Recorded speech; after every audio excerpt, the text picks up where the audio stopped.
మేడ్చల్ జిల్లా కుత్బుల్లాపూర్ మండలం Jeedimetla police station పరిధిలో దారుణ ఘటన చోటు చేసుకుంది. గాజుల రామారంలో ఆన్లైన్ వ్యసనానికి బానిసై ఓ కుటుంబం బలైంది. భార్య, ఇద్దరు పిల్లలకు విషమిచ్చి వారు చనిపోయారని నిర్ధారించుకున్నాక తాను కూడా ఉరివేసుకుని ఆత్మహత్యకు పాల్పడ్డాడు వెంకటేష్. ఇక మృతులు మంచిర్యాలకు చెందిన వెంకటేష్, వర్షిని, రిషికాంత్, విహాంత్ గా గుర్తించారు. సంఘటనా స్థలానికి చేరుకుని పోలీసులు వివరాలు సేకరిస్తున్నారు. ఉరివేసుకునే ముందు వెంకటేష్ తన తల్లిదండ్రులకు సమాచారం ఇవ్వడంతో హుటాహుటిన బయలుదేరి వచ్చారు. ఇక మృతుడి తండ్రి ఇచ్చిన సమాచారం మేరకు కేసు నమోదు చేసుకుని దర్యాప్తు చేస్తున్నారు జీడిమెట్ల పోలీసులు.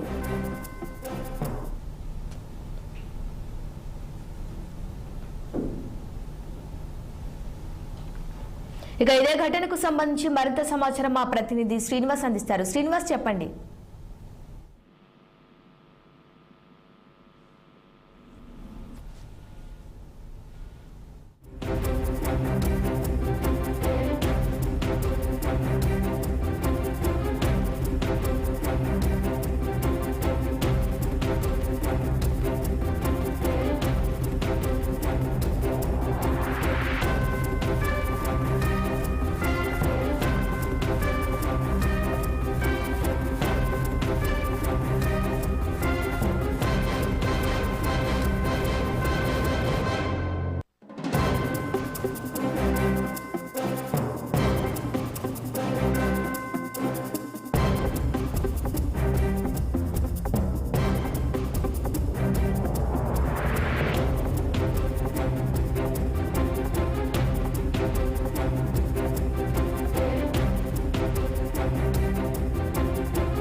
మేడ్చల్ జిల్లా కుత్బుల్లాపూర్ మండలం జీడిమెట్ల పోలీస్ స్టేషన్ పరిధిలో దారుణ ఘటన చోటు చేసుకుంది.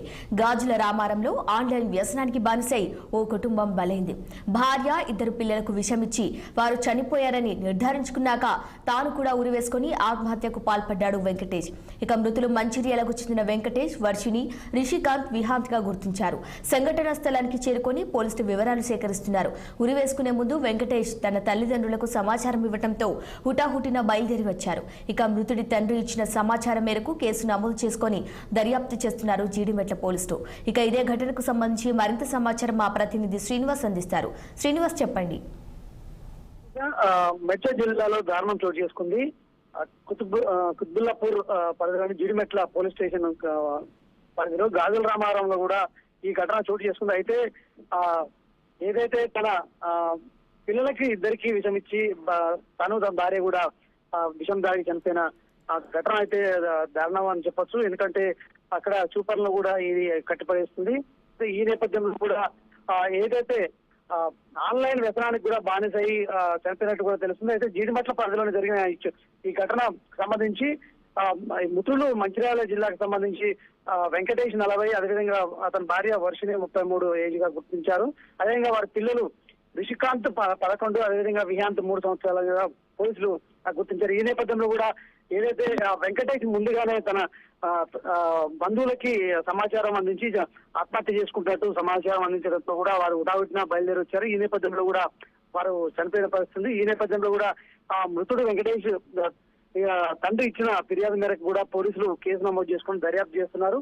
అయితే ఏదైతే దీనికి సంబంధించి ఆన్లైన్ వ్యసనాలకు బానిసై కూడా గత కొద్ది రోజులుగా అప్రూపాలైన వెంకటేష్ అంటే ఈ దారుణానికి ఒడిగట్టారని కూడా పోలీసులు భావిస్తున్నారు. ఈ క్రమంలో కూడా అంటే పిల్లలకి విషయం ఇచ్చి తను మాత్రం ఉరివేసుకుని చనిపోయిన పరిస్థితి. సో ఈ నేపథ్యంలో కూడా పోలీసులు మాత్రం దీనికి సంబంధించి కేసు నమోదు చేసి దర్యాప్తు చేస్తారని చెప్పొచ్చు.